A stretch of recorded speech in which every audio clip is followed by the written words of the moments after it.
अस्सलाम वालेकुम नाज़रीन, आप news and views with Shahid Hussain देख रहे हैं। मुल्क भर में जो ब्यूरोक्रेसी है उस हवाले से बड़ी अहम तरीन तफसीलात सामने आती हैं और उसके बाद अक्सर वो ब्यूरोक्रेसी के मामलात जो वो नज़रअंदाज हो जाते हैं और मुख्तलिफ़ जो सियासतदानों के जो पहलू हैं वो आप देखते हैं। करप्शन के मामलात हों, अख्तियारात का नाजायज़ इस्तेमाल हों या आमदन से ज़ायद असासे जात हों, तो उनका मामला तो ज़ेर बहस आता ही आता है। लेकिन इसके अलावा जो ब्यूरोक्रेसी ने इस मुल्क को कितना नुकसान पहुँचाया, कितना नुकसान पहुँचा रही है, उस हवाले से ना तो मीडिया पर बात डिस्कस होती है और अगर कोई पकड़ा भी जाता है तो उसको इतना हाईलाइट नहीं किया जाता जितना उसको हाईलाइट होना चाहिए। अक्सर जो हमारे दोस्त हैं इस्लामाबाद में,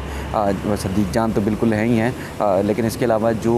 आप ईसा नकवी साहब को देखते हैं, अदील वड़ाई साहब को देखते हैं, इसके अलावा ख़ास तौर पर फ़याज़ राजा साहब को, तो मैं अक्सर उनकी जब वीडियोज़ देखता हूँ तो बहुत सारे ऐसे पहलूज़ को वो जो हाईलाइट करते हैं तो वो आम मीडिया में नहीं होता। और इसलिए ये नौजवान वो लोग हैं जो ख़बरों से हट के ख़बरों का जो पस मंज़र है या उसके जो पीछे छुपे हक़ाइक़ हैं वो सामने लाने की कोशिश करते हैं। तो फिर मैं उनको ही देख के कोशिश करता हूँ कि यहाँ कराची में, सिंध में जो मामलात नेगेटिविटी की तरफ जा रहे होते हैं या जो नज़रअंदाज होते हैं, तो मैं कोशिश करता हूँ कि उनको मैं अपने तौर पर जितना हाईलाइट कर सकूँ वो करता हूँ। ब्यूरोक्रेसी का मामला जिस तरह आप देखते हैं कि पिछले दिनों फिरदौस आशिक अवान साहिबा के सामने जो एसी साहिबा की जो मामला था उस पर ब्यूरोक्रेसी ने कितना वाविला मचाया वो आपके सामने है। इसके अलावा वज़ीर-ए-आज़म जब बात करते हैं तब भी ब्यूरोक्रेसी हमेशा उल्टी सीधी चीज़ें करती है। उसके बाद फिर जहाँ जहाँ जिस मामले को देखें तो वो नेगेटिविटी की तरफ जाता है। बुनियादी तौर पर ब्यूरोक्रेसी का जो काम है वो इन अवाम के जो बुनियादी हकूक़ के मफ़ाद आमा के जो मामलात हैं उनको तहफ़्फ़ुज़ फ़राहम करना होता है, ना कि अपने मामलात को ज़्यादा वो हाईलाइट करें या अपने मामलात को या ज़्यादा वो देखें। अमूमी तौर पर ये भी तासुर मिलता है कि जो ब्यूरोक्रेसी है बुनियादी तौर पर जो जितने भी सियासत में आने वाले लोग हैं ख़ास तौर पर उनको करप्शन करने का तरीक़ाकार, उसके बाद फिर करप्शन से बचने के तरीक़ाकार भी वो ये ब्यूरोक्रेसी ही बताती है। वरना सियासतदानों को इतना शायद इल्म ना होता हो कि करप्शन किस अंदाज से होती है या लूट घसूट का जो बाज़ार है वो किस तरह गर्म किया जाता है। इस वीडियो में कुछ मैं ये भी बताऊंगा कि देखें, जो सिंध हाई कोर्ट ने हुक्मनामे जारी किए वो हुक्मनामे ब्यूरोक्रेसी से मुताल्लिक़ जो है वो इंतहाई अहमियत के हामिल हैं और मैं समझता हूँ कि इनका इतलाक़ मुल्क के दीगर सूबों पर भी होना चाहिए, यानी कि पंजाब, बलूचिस्तान, खैबर पख्तूनख्वा, इस्लामाबाद और ख़ास तौर पर जिस तरह गिलगित कश्मीर में भी होना चाहिए। क्योंकि अक्सर ये जो अदालती फ़ैसले होते हैं या अदालती जो मामलात होते हैं हमेशा ना सिर्फ मुल्क की जो अदालतें हैं उनके फ़ैसले मिसाल के तौर पर दूसरे केसेस में दिए जाते हैं, बल्कि दीगर ममालिक के जो फ़ैसले होते हैं, केसेस के फ़ैसले, वो भी जो है वो एक नज़ीर के तौर पर जो है वो पेश किए जाते हैं। सिंध हाई कोर्ट में जस्टिस नदीम अख्तर की सरबराही में 2 रुकनी बेंच और इसके अलावा फिर गुज़िश्ता दिनों जस्टिस अदनान करीम साहब ने भी अपने एक फ़ैसले में करार दिया कि जिन एक जो ब्यूरोक्रेसी के जो लोग हैं जिनके ऊपर करप्शन के इल्ज़ामात हैं उनको ना सिर्फ ओहदों पोस्टिंग से हटाया जाए बल्कि मुअत्तल किया जाए, बल्कि उनको तब तक जो है अपने ओहदे पर हक रहने का हक नहीं जब तक उनके ख़िलाफ़ केसेस जो है मुख्तलिफ़ जो इदारों में ज़ेर समात होती है, यानी कि नैब के पास ज़ेर इल्तवा है या FIA एंटी करप्शन पुलिस या किसी भी इदारे में, और अगर कोई किसी के ख़िलाफ़ महकमा जाती कार्रवाई भी चल रही है तो उनको भी अपने ओहदों पर रहने का कोई हक नहीं जब तक उनके ख़िलाफ़ इंक्वायरी में जो है वो मामला क्लियर नहीं हो जाता। लेकिन हम देखते हैं कि ख़ास तौर पर यहाँ सिंध हुकूमत भी अदालतों के फ़ैसलों का मजाक भी उड़ाती है और उसके बाद फिर अदालतों को के साथ धोखा भी किया जाता है। वो इस अंदाज से जिस तरह तो ये एक अदालत ने इस तरह का फ़ैसला भी दे रखा है कि कोई अफसर जो है वो एक से ज़ायद ओहदों पर नहीं रह सकता बैक वक्त। लेकिन हम यहाँ देखते हैं कि ऐसे अफसरान जिनके ऊपर करप्शन के संगीन नौयत के इल्ज़ामात भी हैं और उसके बाद फिर वो आला तरीन ओहदों पर यानी ग्रेड 17, 18 और उसके अलावा जो 19 और 20 के ओहदों पर भी वो बैक वक्त 2-2, 3-3 ओहदों के एडिशनल चार्ज लेके वो काम कर रहे होते हैं और ख़ास तौर पर उसके बाद फिर उनके ऊपर करप्शन के चार्जेस भी होते हैं, वो नैब में पेशियाँ भी भुगतते हैं और उसके बाद फिर अपने ओहदों के ऊपर बराजमान भी खड़ी हैं और वहाँ जो मरात तनख्वाहें और सारी चीज़ें भी वसूल कर रहे होते हैं। और फिर इन अफसरान के ख़िलाफ़ जिनके ख़िलाफ़ करप्शन के और बदनवानी के केसेस चल रहे हों तो फिर वो जब 2-2 3-3 बड़े ओहदे रखते हैं तो उसके बाद फिर वो ये सबूत भी जो है वो मिटाए जा सकते हैं, और क्योंकि उनके पास इख्तियार में सब कुछ होता है। लेकिन यहाँ सिंध हुकूमत की तरफ से हमें ये भी देखने में आया, और अब ये अदालतों में ही जो कुछ आता है वो मैं बता रहा हूँ आपको कि एक अफसर को अगर अदालत ने कहा कि इसको ओहदे से हटाया जाए, ये उसके बाद 3 चार्जेस उसने रखे हुए हैं, एडिशनल चार्ज रखे हुए हैं मुख्तलिफ जो इदारों के मुख्तलिफ महकमों के। उसके बाद फिर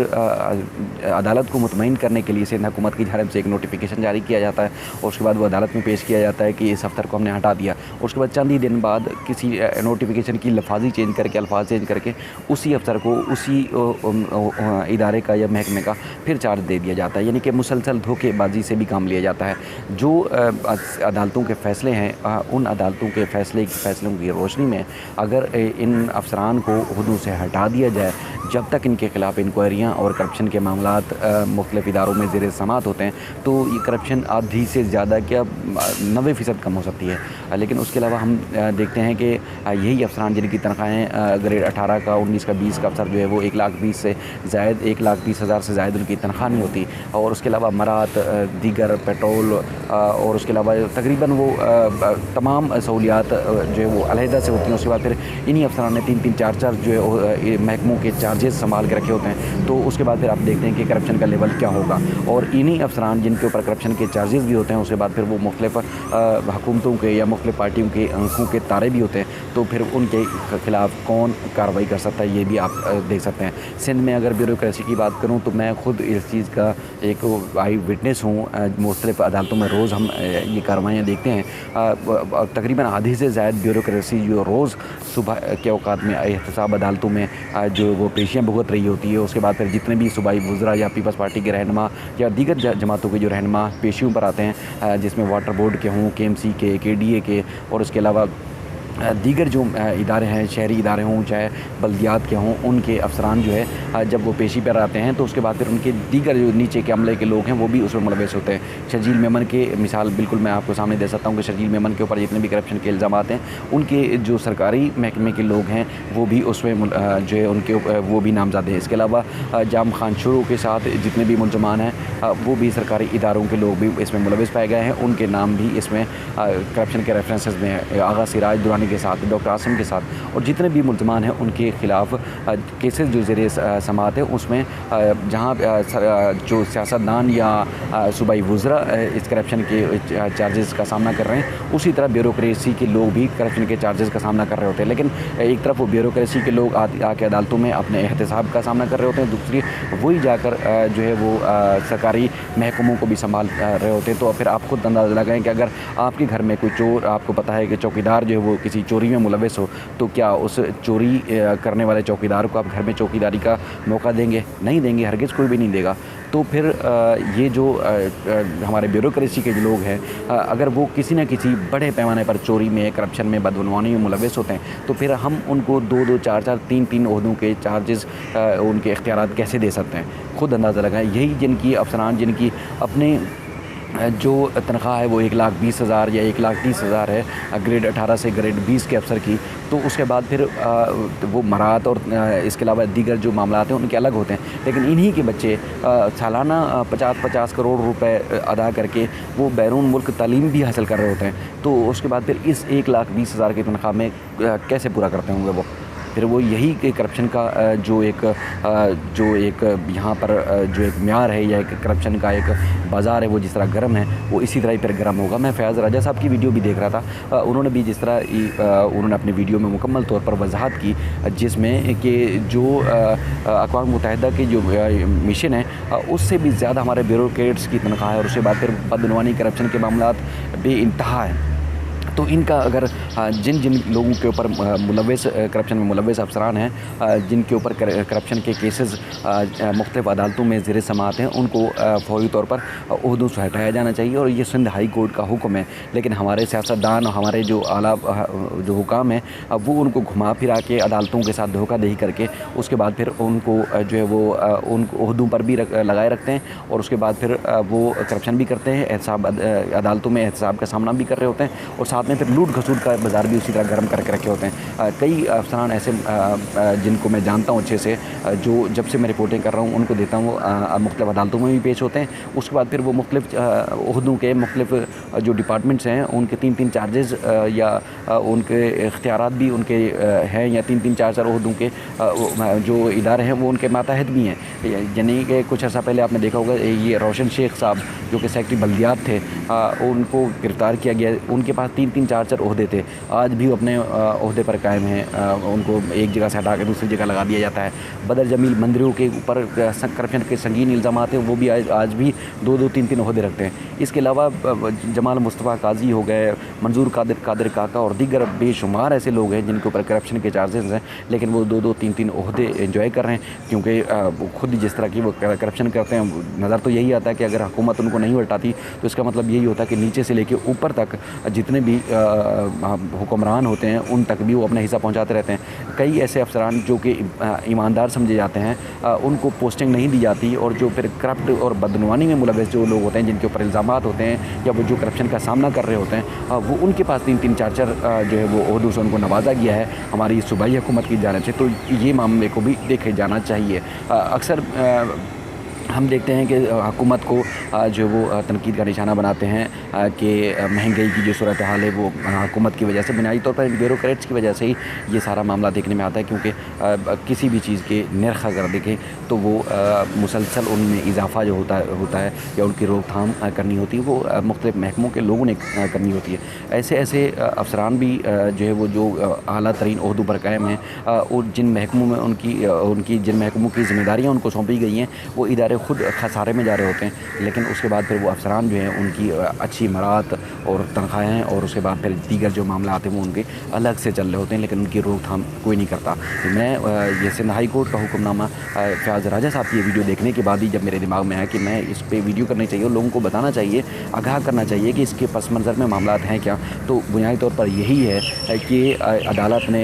मुकम्मल तौर पर सूबे की हुकूमत को पाबंद कर रखा है कि जिन जिन के ऊपर करप्शन के चार्जेस हैं उनको फौरी तौर पर ओहदों से हटाया जाए। वो ओहदों पर रहने के हकदार नहीं हैं जब तक कि वो अपने इल्ज़ामात का सामना कर रहे हैं, जब तक वो बरी नहीं हो जाते, जब तक वो साफ़ और शफाफ क्लियर नहीं दिए जाते, उनको ओहदों पर रहने का कोई हक़ नहीं है। यही अदालत का हुक्मनामा पंजाब में, बलूचिस्तान में, उसके अलावा खैबर पख्तूनख्वा और दीगर जो हमारे इलाके हैं उनके ऊपर भी लागू होना चाहिए, और उन अफसरान को भी ओहदों से हटाया जाना चाहिए, ताकि जो मुल्क में बदनवानी, करप्शन और जो अवाम के मफाद के मामलात को नज़रअंदाज़ किया जाता है, वो इन ब्यूरोक्रेट्स की वजह से ज़्यादा नज़रअंदाज़ किया जाता है, ताकि वो कंट्रोल हो सके, उनको देखा जा सके और महंगाई कंट्रोल हो सके। वरना जिस तरह आप देख रहे हैं इसी तरह ये चक्की में पिसते जाएंगे, और सारा साल से जिस तरह पिसते आ रहे हैं और इसी तरह चलते रहेंगे, और फिर इन ब्यूरोक्रेट्स को आप कुछ कह भी नहीं सकते। पिछले दिनों में जिस तरह एक बात हुई तो उसके बाद फिर सोशल मीडिया पर एक भौचाल बर्पा हो गया था कि मुकाबले के इम्तहानात पास करके आते हैं, पढ़े लिखे होते हैं, और ये वो इन्हीं पढ़े लिखे लोगों की वजह से ही तो इस मुल्क का बेड़ा गर्क हो चुका है, वरना तो किसी की जुर्रत नहीं थी इस मुल्क की आवाम के हकूक़ कोई सल्ब कर सके। लेकिन ये ब्यूरोक्रेट जो हैं वो मुख्तलिफ़ सियासतदानों को करप्शन के तरीके भी बताते हैं, मुख्तलिफ़ अंदाज से मुख्तलिफ़ तरीक़ों से करप्शन भी करते हैं, ख़ुद भी इंजॉय करते हैं, और इनकी कोई असासे भी चेक नहीं करता कि इनकी आमदन कितनी होती है, और इसके बाद इनके करोड़ों रुपए के असासे और बच्चों की सालाना करोड़ों डॉलर जो है वो